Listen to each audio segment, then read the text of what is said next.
growing up, I was pretty a shy person. I couldn't really walk up to someone and say just hello. Much more even talk to a girl. It was that bad.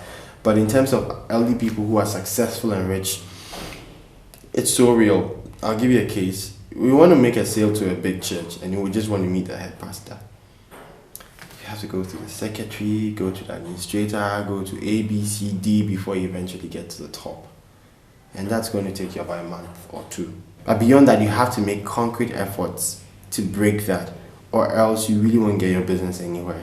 You have to overlook how you feel sometimes about approaching that man. You have to just step up and say, Oga, how are you? My name is Nana. I have something good for you. We're a startup and relatively unknown. It would be difficult for someone to give you money. What we're trying to do is build credibility first. If there's one thing about doing business in Africa is and creating networks is it's a bit cruel, but don't waste time knocking at the bottom. It's worth your while going straight to the top.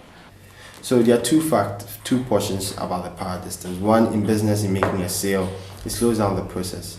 The way to solve that is you actually try and get people who directly know him, who can refer you to him. But when you come to a personal problem of being able to step up to people, when you, let's say, a naturally shy person, or you've been brought up in Africa, so there's this big gap between these big men, there are some steps you can take to overcome that.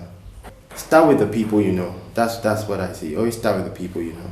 So thriving on the initial contacts, you can actually make referrals or make mentions, which carries the trust along, because in this community of the Christian community, pastors do know other pastors.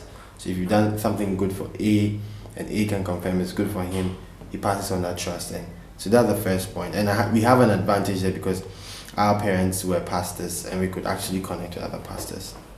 But beyond that, let's say step into a pastor who doesn't know anyone who knows you.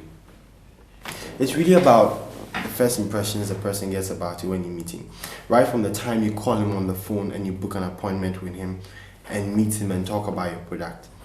You'll be surprised at what you can do with LinkedIn. A lot of people don't use it as well as you should really, but people are generally very responsive on LinkedIn. What we did was we found the head of the organization and sent them a message about our project, but we also did name drop quite a lot. So we used the credibility built around the Royal Academy of Engineering, and when people start to see familiar, reputable names, they take your message a lot more seriously. So let me give you an example. We went to this man's house and presented the product to him, that this is what it does and we think it's of great value, and hear what he has to say. And in there, he then referenced us to that meeting that, okay, we have this meeting, come and show it to all the pastors.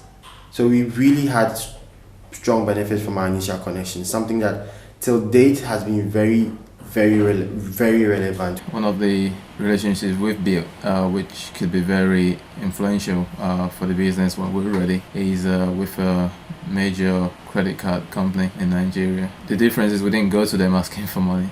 We went to them saying, hey, this is who we are, this is what we're doing, we think we'll be ready in such amount of time, just watch out for us. They ended up offering more help than we actually solicited for. We approached DHL to say, well, we're running this boot camp in Kenya and we need to ship our items. And we went to the head of operations in, I think it's in the UK. He said yes immediately, but he said, well, I don't see any reason why not, but let me connect you to the person heading the CSR department. And what that means is that as soon as he said yes, his subordinate who is heading the CSR department cannot really say no. You'd be amazed how, in quotes, a big man would be so happy to hear you come up to him and tell him what you're doing. They are so excited and they want to give pieces of advice and connect you to the right people. As a matter of fact, some of the big tractions we had to show on our pitch day was because of referrals from a big man to another big woman who was the head of a bank and saw the value in Sorry. If you follow the rules and appeal to people's interest, there's a likelihood that they would respond to you, even if they are at the very top. You could spend ages speaking to people at the bottom and your emails would never leave their inbox. As a matter of fact, we're just in their trash. So go straight to the top, there's nothing to lose, and if your project is as exciting as you think it is, then it should be fine. Yeah.